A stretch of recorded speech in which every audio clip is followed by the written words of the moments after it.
Shalom, selamat pagi, selamat datang di Renungan Harian Toraya Sabtu 25 Januari 2025. Sebelum masuk di Renungan Harian Toraya, mari kita berdoa.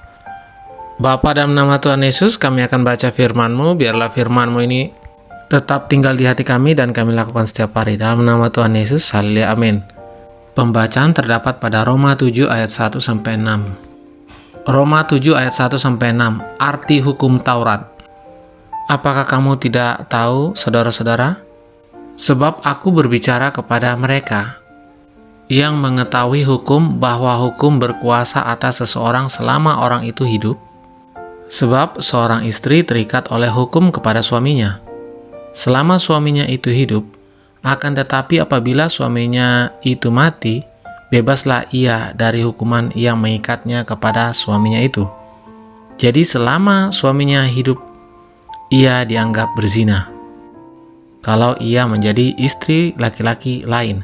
Tetapi jika suaminya telah mati, ia bebas dari hukum, sehingga ia bukanlah berzina kalau ia menjadi istri laki-laki lain.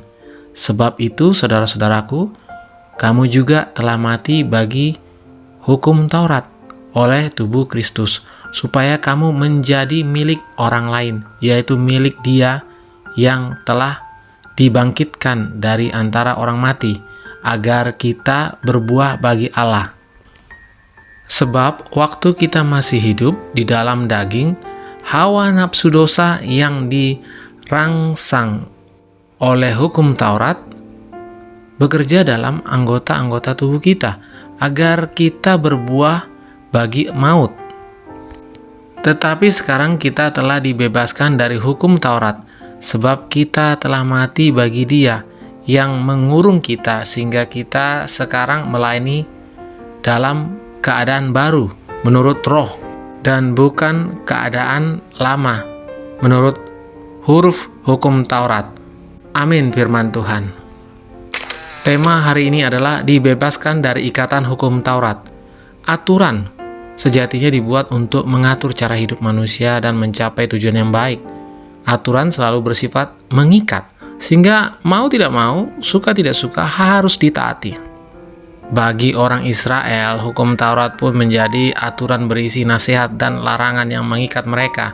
Sayangnya, bagi banyak orang, ketaatan akan hukum Taurat hanya berlaku karena rasa takut akan hukuman. Kepada jemaat di Roma, Rasul Paulus dalam suratnya dengan tegas memperingatkan bahwa mereka telah dipanggil menjadi milik Kristus. Roma 1 ayat 6. Pergumulan jemaat di Roma, mereka terus hidup dalam kebingungan tentang keselamatan apakah ditentukan oleh hukum Taurat atau tidak. Akan tetapi surat Paulus ini memberi kepastian bahwa mereka telah dimatikan dalam ikatan hukum Taurat melalui pengorbanan dalam kematian Kristus. Ia menggunakan ikatan perkawinan untuk menggambarkan keterikatan manusia dengan hukum Taurat, di mana suami dan istri terikat pada sebuah hubungan ketika mereka masih hidup. Akan tetapi ketika salah satunya mati, hubungan itu terputus.